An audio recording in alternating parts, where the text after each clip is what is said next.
Okey, Assalamualaikum warahmatullahi wabarakatuh. Kita ucapkan kepada anda sekalian pada hari yang insyaAllah anda mungkin sudah beristirahat yang mencukupi.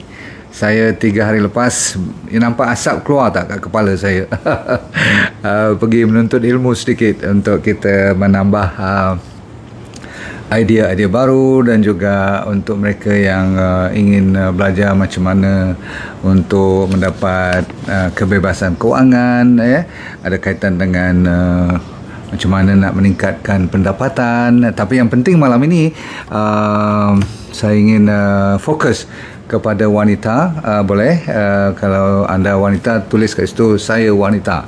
Sebab apa? Wanita yang saya nak cerita pada hari ini berkisar kepada umur yang seawal baligh sehinggalah postmenopausal. Jadi bukan lagi untuk yang ramai-ramai kita atas pada 35 ni kan, tetapi ada juga untuk anak-anak muda. Kalau anda ada anak dara yang masih lagi belum kahwin pun boleh dengar cerita ni. Sebab apa? Dia merupakan satu penyakit yang cukup unik. Saya akan cerita apabila anda semua sudah bersedia. Boleh? Okey, siapa nama tu? Mariani. Okey.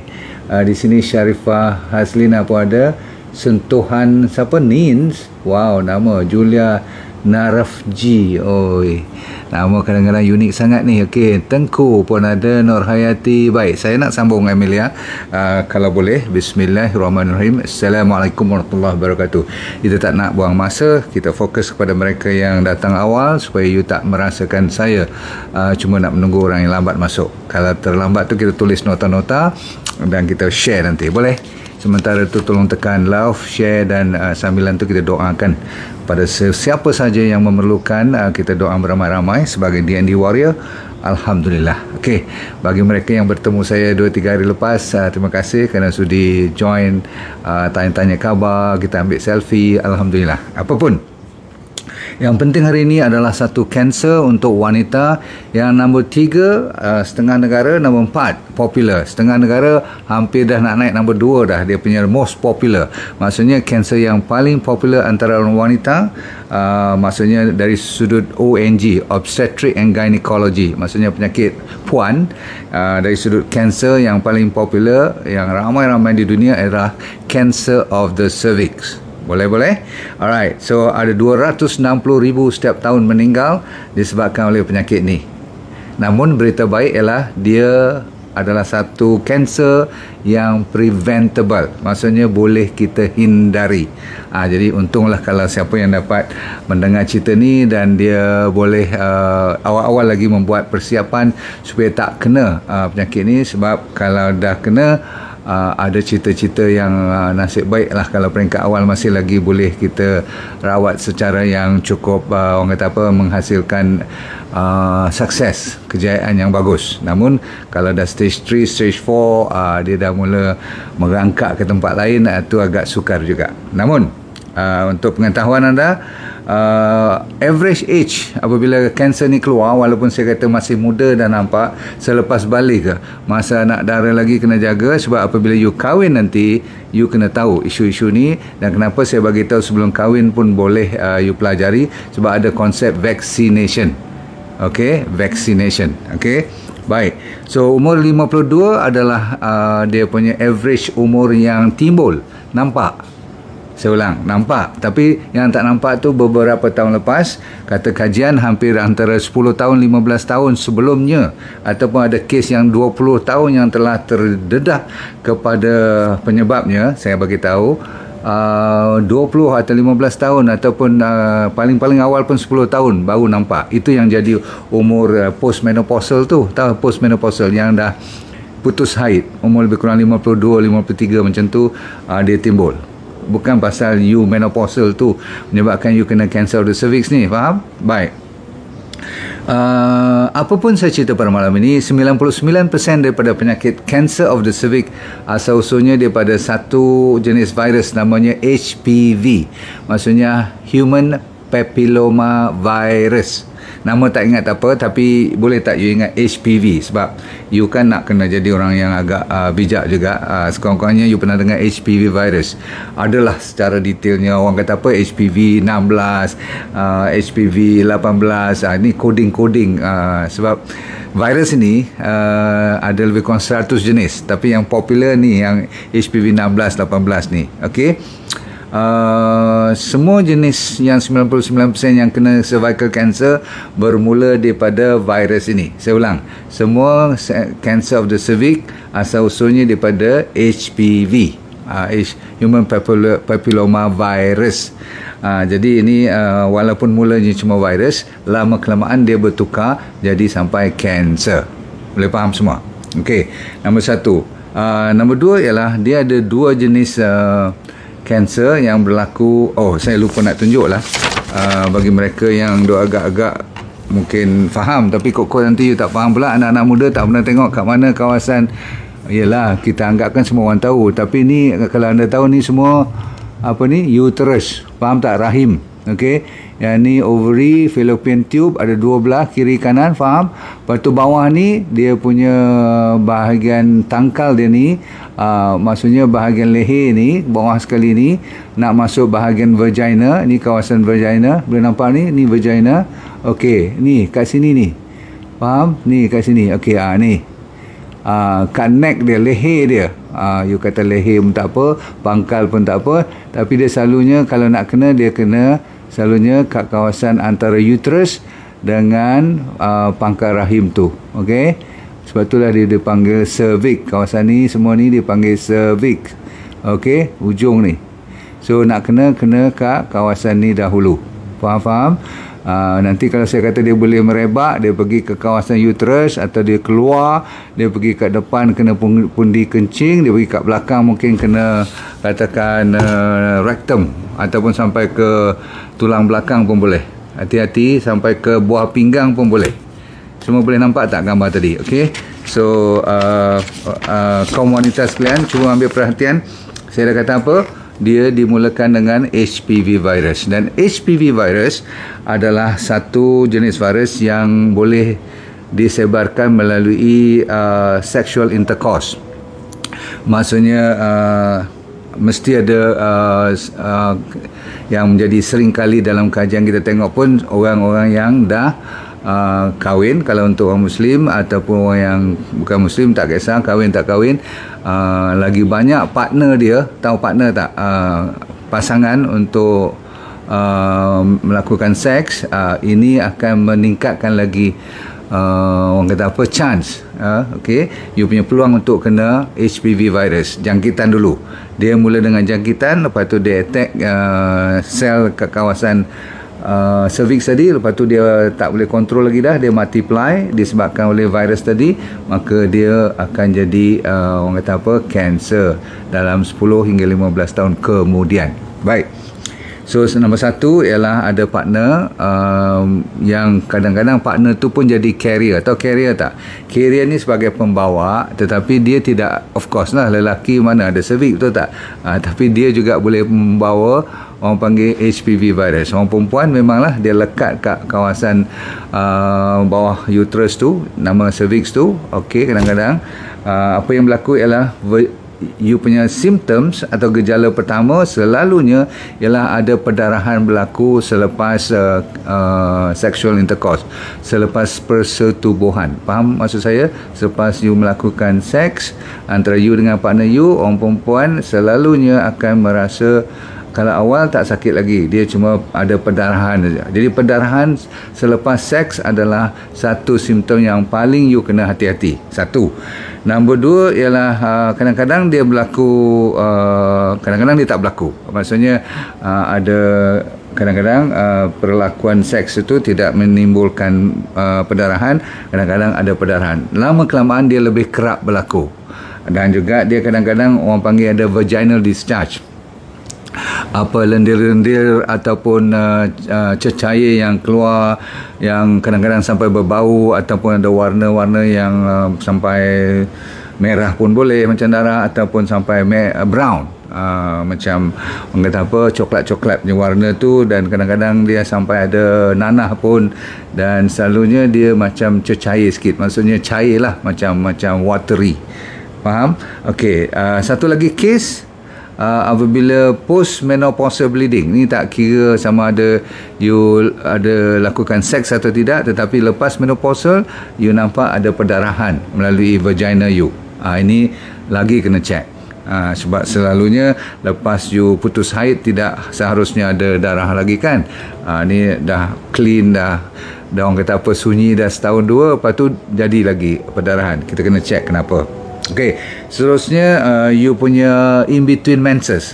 Kalau mereka yang masih lagi ada haid, kadang-kadang berlaku perdarahan antara period ke period, ada pertengahan tu. Okey, satu lagi, you akan komplain sakit. Sakit yang tak berapa spesifik. Ada yang sakit kuat, ada yang sakit ringan, ada yang sakit yang orang panggil macam dull, tak berapa kuat, pedih ke apa-apa, cuma dia rasa sengal je kat bahagian pelvic you, bahagian tulang-tulang pinggul ni sampai ke tulang belakang, ataupun masa ni bukan lepas sexual intercourse saja you nampak berdarah, tapi yang penting ialah you ada kesakitan sewaktu you intim dengan partner you. Faham? Okey, so sakit. Selalunya tak sakit kan. Lepas tu kadang-kadang you buang air besar pun boleh nampak darah. You mesti ingat mungkin macam buasir, tapi kadang-kadang kalau kanser tu dah stage 4, dia dah, saya kata apa, tersebar sampai ke belakang dan dah bocor ke kawasan rektum, tempat ni lah kita simpan najis semua tu. So yang tu pun boleh ada darah. Lagi satu saya kata apa, kalau dia mengganggu buah pinggang ataupun bahagian urethra tu kan, dekat dah sangat, dia boleh juga menyebabkan perdarahan di dalam air kencing. Dan kadang-kadang you rasa masa nak kencing pun pedih, sakit, macam rasa panas saja kan, macam terbakar, ataupun kaki you mungkin sebelah bengkak, ataupun dua-dua belah. Ini disebabkan you punya kelenjar pun dah mula bengkak. Okey, ataupun dah menekan dan blok sehingga kan air orang kata apa, macam ada gravity turun ke bawah, jadi nampak macam bengkak kaki, edema. So jangan sampai buah pinggang pun dah rosak lah. Faham? Okey, itu sebagai orang panggil apa, sign and symptom, gejala-gejala. Okey, so yang paling penting, kalau you orang Islam, saya rasa tak ada masalah. Kalau masa saya kat overseas dulu, bila saya buat sedikit orang kata apa, internship, kita pergi duduk dengan doktor-doktor kat overseas tu, kalau dia ada kes-kes macam ni, dia selalu tanya berapa partner you ada. Sebab lagi banyak partner you ada untuk lakukan seks, lagi senang you kena penyakit ni kan. Dia seolah is considered sexually transmitted disease lah. Faham?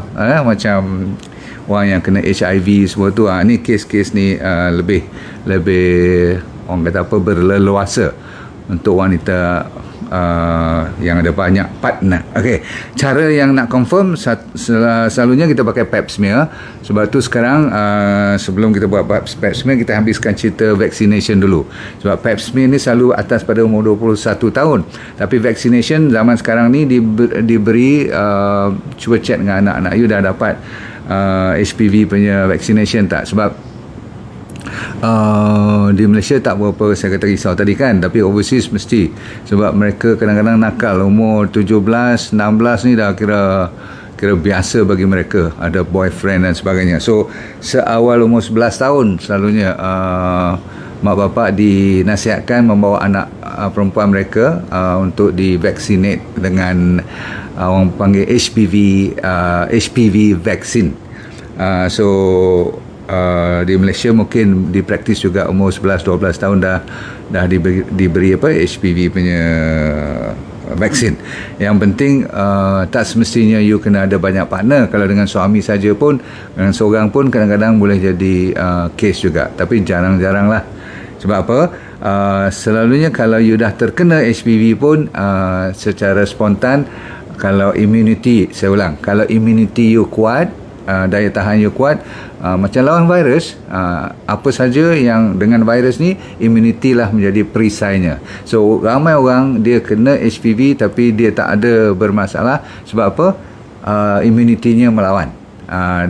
Maksudnya boleh take over. Tapi kalau terlalu kerap berlaku macam virus, attack sekali boleh tangkap dia, 2 kali boleh makan lagi, 3-4 kali dia bawa lagi geng. Maka kadang-kadang pap smear vaccination dah habis cerita. Ada cara yang tertentu, you kena jumpa doktor you. Ada yang jenis 2 kali bagi vaccination dalam tempoh 6 bulan, ada yang 3 kali kena bagi. Itu bergantung pada umur you. Okey, yang ni you kena serah pada doktor you lah. Okey, so pap smear dinasihatkan sekitar umur 20, 21 you dah kena mula amalkan, maksudnya praktis pergi check setiap 3 tahun sekali. Saya ulang, berapa tahun sekali? 3 tahun sekali harus you jangan lupa check sebagai rutin, macam kita pergi buat blood test biasa tapi campur dengan pap smear.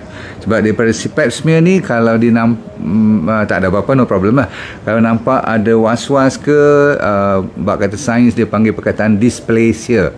Dysplasia ni dalam mikroskop ataupun study patologi itu, bila kita dapat pap smear you, kita akan make sure kalau ada bermasalah yang disuspek, doktor akan terus buat pemeriksaan selanjutnya, sehinggakan kadang-kadang ambil biopsi pun.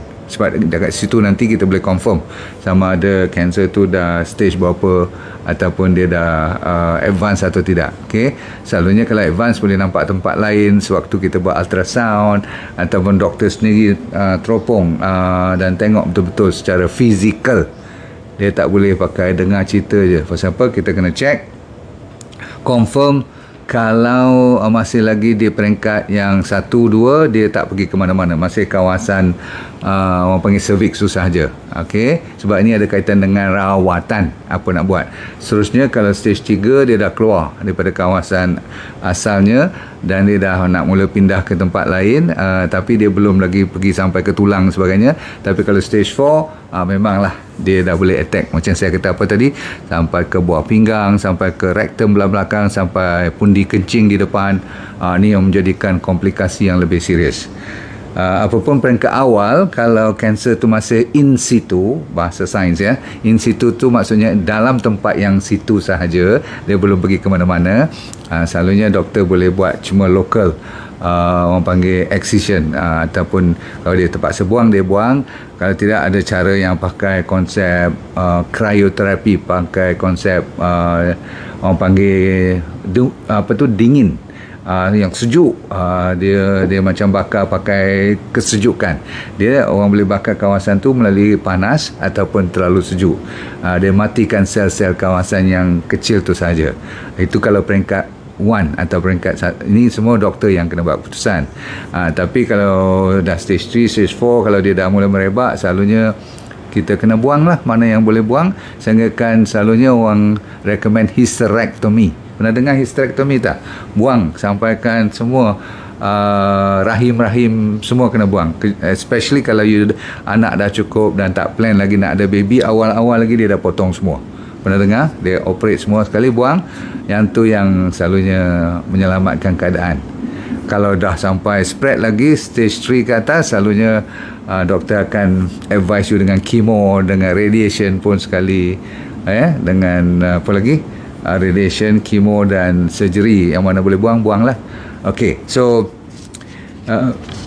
kes-kes macam ni, kalau peringkat awal, selalunya cukup banyak peluang untuk diperbaiki ataupun dirawat secara moden sekarang. Namun saya selalu kata, kalau masih lagi peringkat awal dan doktor kata kita tengok dulu, kes-kes macam ni, kalau you amalkan DND diet, you jaga kesihatan, tidur cukup, matahari cukup, ambil suplemen yang, kalau kes-kes macam ni, kita selalunya bagi Habajala. Habajala tu apa dia? Yang lawan virus. Pernah dengar kan Habajala? dulu namanya Habajal, tapi disebabkan kita dah improve dan kita yang ni Habatus Sauda punya base. Okey, so dalam tu ada zinc, ada lagi bahan-bahan seperti royal jelly, ada lagi chamomile kan, saya kata yang nak lawan virus-virus ni semua ni, meningkatkan immunity, mesti kita bagi Habajala. Nombor 2 Sacha Inchi Oil, dan last kali kita bagi D3K2 yang berbentuk Santera tu. Okey, cukup kalau you mulakan, kalau tidak ada apa-apa gejala, you buat penghindaran atau preventif dengan Habajala pun cukup, dengan Sacha Inchi Oil dah cukup. Okey, baik, yang penting jaga, make sure you punya kesihatan mencukupi. Dan tadi semua gejala yang saya kata, sebab ni is sexually transmitted diseases, yang paling you kena jaga ialah partner you.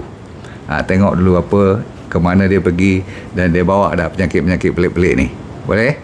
Okey, cukup dulu saudara saya sekalian. Saya mengharapkan you belajar sesuatu pada malam ini. Saya sentiasa akan mencuba memberi you topik-topik yang relevan dan yang lebih ramai orang kena. Ada juga banyak orang PM saya suruh buat topik ni, topik tu, tapi kadang-kadang topik-topik tu terlalu orang kata apa, rare. Tak rare, jarang-jarang berlaku dan cuma sekumpulan kecil.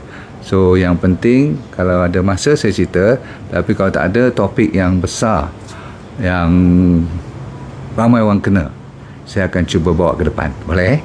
Okey, insyaAllah kita bertemu lagi pada topik yang kemudian nanti.